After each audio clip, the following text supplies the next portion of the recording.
हिंदी प्रतियोगिता के YouTube channel में आपका स्वागत है।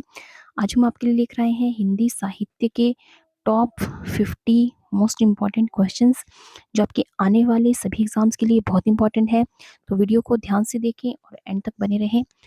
पहला प्रश्न है, सौंदर्यम अलंकार किसकी उक्ति है? तो सौंदर्यम अलंकार जो है वो आचार्य वामन की उक्ति है। तो ऑप्शन नंबर 20 का सही आंसर है। अगला प्रश्न है, आग हूं जिसेस ढुलकते बिंदु हिमजल के, पंक्ति में कौन सा अलंकार है? तो इस पंक्ति में विरोधाभास अलंकार है। ऑप्शन नंबर सी इसका सही आंसर है। अगला प्रश्न है, किस छंद में दोहा छंद से बिल्कुल विपरीत मात्राएं होती है?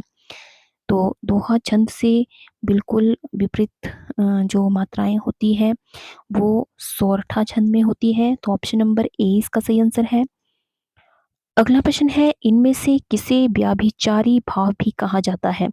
तो व्याभिचारी भाव जो है वो संचारी भाव को कहा जाता है। ऑप्शन नंबर 20 का सही आंसर है। अगला प्रश्न है, हिंदी हिंदू हिंदुस्तान का नारा किसने दिया था? तो हिंदी हिंदू हिंदुस्तान का नारा जो है वो प्रताप नारायण मिश्र ने दिया था। ऑप्शन नंबर डी इसका सही आंसर है। अगला प्रश्न है, बिलेसुर बकरीहा के लेखक हैं? तो बिलेसुर बकरीहा के जो लेखक हैं वो है Nirala ji. Option number C इसका सही आंसर है। अगला प्रश्न है, कविता करके तुलसी न लसे, कविता लसी पा तुलसी की कला, पंक्ति किसकी है? तो ये पंक्ति है अयोध्या सिंह उपाध्याय हरिऔध जी की। ऑप्शन नंबर 20 का सही आंसर है। अगला प्रश्न है, हिंदी शब्द की व्युत्पत्ति का संबंध किससे है? तो हिंदी शब्द की व्युत्पत्ति का संबंध है सिंधु से। ऑप्शन नंबर ए इसका सही आंसर है। अगला प्रश्न है, भारतीय संविधान के किस अनुच्छेद में हिंदी को राजभाषा का दर्जा दिया गया है? तो भारतीय संविधान के अनुच्छेद 343 में जो है वो हिंदी भाषा का उल्लेख है। तो ऑप्शन नंबर सी इसका सही आंसर है। अगला प्रश्न है, आगे के कवि रिझिए तो कविताई, ना तो राधिका कन्हाई सुमिरन को बहानो है, पंक्ति है। तो ये पंक्ति जो है वो भिखारी दास जी की है। ऑप्शन नंबर डी इसका सही आंसर है। अगला प्रश्न है, अमृतसर आ गया किसकी कहानी है? तो अमृतसर आ गया जो है वो भीष्म साहनी की कहानी है। ऑप्शन नंबर 20 का सही आंसर है। अगला प्रश्न है, संविधान की 8वीं अनुसूची में निम्नलिखित में से कौन सी भाषा सम्मिलित नहीं है? तो संविधान की 8वीं अनुसूची में जो है वो भोजपुरी भाषा सम्मिलित नहीं है। ऑप्शन नंबर ए इसका सही आंसर है। अगला प्रश्न है, किस रचना का संबंध दलित साहित्य से है? तो दलित साहित्य से जो है अपने अपने पिंजरे जो रचना है इसका संबंध दलित साहित्य से है। ऑप्शन नंबर सी इसका सही आंसर है। अगला प्रश्न है, निम्नलिखित में से किसे ज्ञानपीठ पुरस्कार नहीं मिला? तो ज्ञानपीठ पुरस्कार जिसे नहीं मिला है वो है Nirala ji. Option number D इसका सही आंसर है।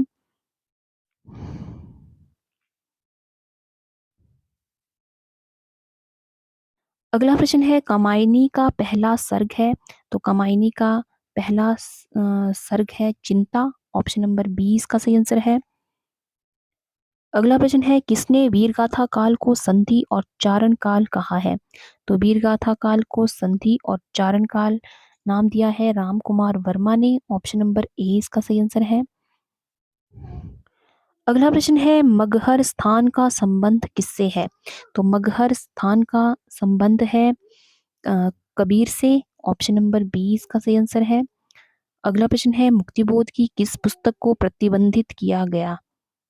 मुक्ति बोध की पुस्तक थी भारत इतिहास और संस्कृति जिसे प्रतिबंधित किया गया था। ऑप्शन नंबर डी इसका सही आंसर है। अगला प्रश्न है, गोपीचंद नारंग का संबंध किससे है? तो गोपीचंद नारंग का संबंध है अध्यक्ष साहित्य अकादमी से। ऑप्शन नंबर ए इसका सही आंसर है। अगला प्रश्न है, वर्ष 2003 में किस लेखक की जन्म शताब्दी मनाई गई? तो वर्ष 2003 में जो है वो यशपाल जी की जन्म शताब्दी मनाई गई। ऑप्शन नंबर 20 का सही आंसर है। अगला प्रश्न है साहित्य अकादमी सम्मान किस लेखक को प्राप्त हुआ है? तो साहित्य अकादमी सम्मान जो है वो कमलेश्वर को प्राप्त हुआ है। ऑप्शन नंबर डी इसका सही आंसर है। बंद बादशाह दर्पण के लेखक कौन है? तो बादशाह दर्पण के लेखक हैं Bharatendu Harishchandra. Option number C इसका सही आंसर है। अगला प्रश्न है प्रत्येक देश का साहित्य वहां की जनता की चित्तवृत्तियों का संचित प्रतिबिंब होता है। उक्ति किस संदर्भ में है? तो ये उक्ति जो है इतिहास लेखन के संबंध में दी गई है। तो ऑप्शन नंबर ए इसका सही आंसर है। अगला प्रश्न है देवरानी जेठानी कहानी किसकी है? तो देवरानी जेठानी कहानी जो है वो लिखी गई है पंडित गौरीदत्त के द्वारा। ऑप्शन नंबर डी इसका सही आंसर है। अगला प्रश्न है केशवदास को भाषा का मिल्टन किसने कहा है? तो केशवदास को भाषा का मिल्टन कहा है मिश्र बंधु ने। ऑप्शन नंबर बी इसका सही आंसर है। अगला प्रश्न है प्रिया नीलकंठी किस विधि की रचना है? तो प्रिया नीलकंठी जो है एक ललित निबंध है। ऑप्शन नंबर सी इसका सही आंसर है।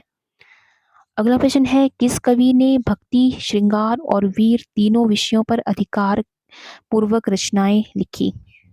तो भक्ति श्रृंगार और वीर पर जो है वो केशव दास ने रचनाएं लिखी है। तो ऑप्शन नंबर ए इसका सही आंसर है केशव दास। अगला प्रश्न है रसलीन किस कवि का उपनाम था? तो रसलीन जो है वो सैयद गुलाम नबी का उपनाम था। ऑप्शन नंबर डी इसका सही आंसर है।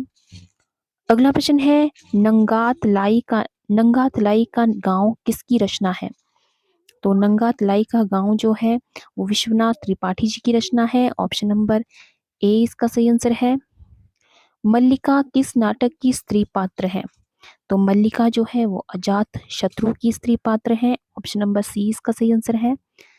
अगला प्रश्न है वक्रोक्तिवाद के प्रवर्तक हैं। तो वक्रोक्तिवाद के प्रवर्तक है कुंकन। ऑप्शन नंबर डी इसका सही आंसर है। राधा वल्लभ संप्रदाय के संपादक संस्थापक कौन थे? तो राधा वल्लभ संप्रदाय के जो संस्थापक थे वो है गोसाई हित हरिवंश। ऑप्शन नंबर 20 का सही आंसर है। अगला प्रश्न है इनमें से कौन सी पत्रिका भारतेंदु युग की नहीं है? तो भारतेंदु युग की जो पत्रिका इनमें से नहीं है वो है प्रताप। ऑप्शन नंबर ए इसका सही आंसर है। अगला प्रश्न है कबीर के काव्य में प्रयुक्त उलटवांसी क्या है? तो कबीर के काव्य में प्रयुक्त उलट वांसी जो है वो है काव्य शैली। ऑप्शन नंबर डी इसका सही आंसर है।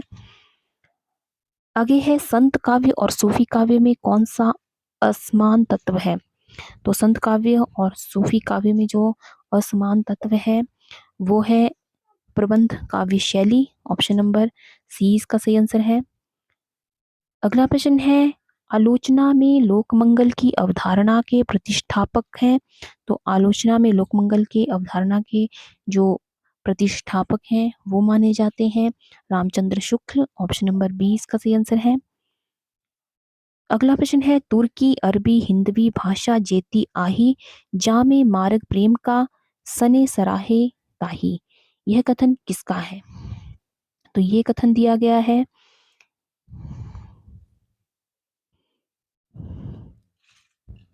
जायसी जी के द्वारा। ऑप्शन नंबर ए इसका सही आंसर है मलिक मोहम्मद जायसी। अगला प्रश्न है किस लेखक ने अपने निबंधों को अंतरयात्रा में पढ़ने वाले प्रदेश कहा है? तो अपने निबंधों को अंतरयात्रा में पढ़ने वाले प्रदेश कहा है रामचंद्र शुक्ल ने। ऑप्शन नंबर सी इसका सही आंसर है।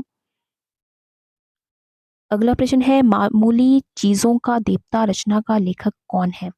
तो मामूली चीजों का देवता जो है वो अरुंधति राय की रचना है। ऑप्शन नंबर 20 का सही आंसर है। केदारनाथ अग्रवाल का संबंध किस सप्तक से है? तो केदारनाथ अग्रवाल जो है वो दूसरे सप्तक तार सप्तक के कवि थे। ऑप्शन नंबर 20 का सही आंसर है। अगला प्रश्न है अभिव्यंजनावाद को भारतीय वक्रोक्तिवाद का विलायती उत्थान किसने कहा है?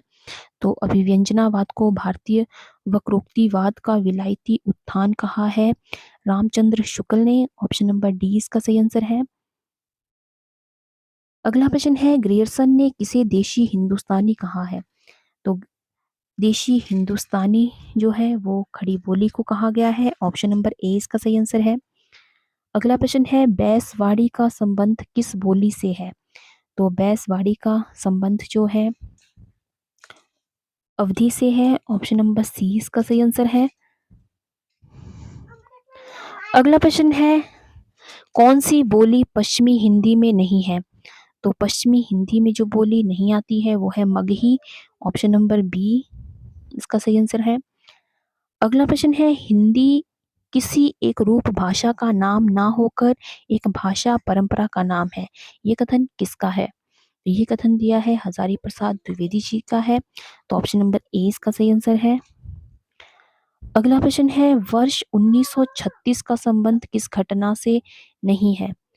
तो वर्ष 1936 में जो है वो तार सप्तक का प्रकाशन नहीं हुआ था।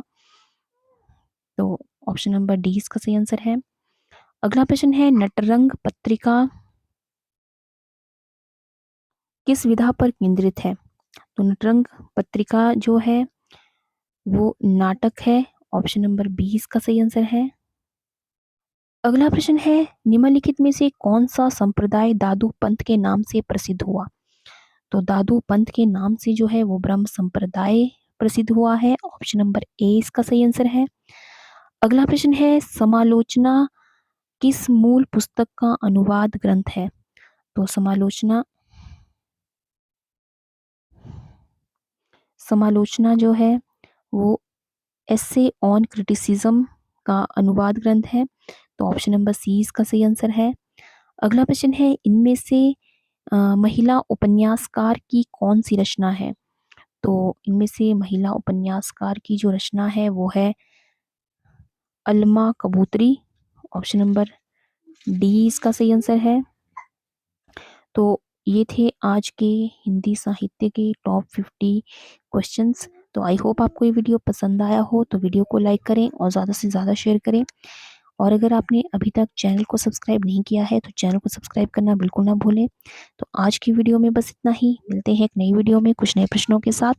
तब तक के लिए जय हिंद, जय भारत।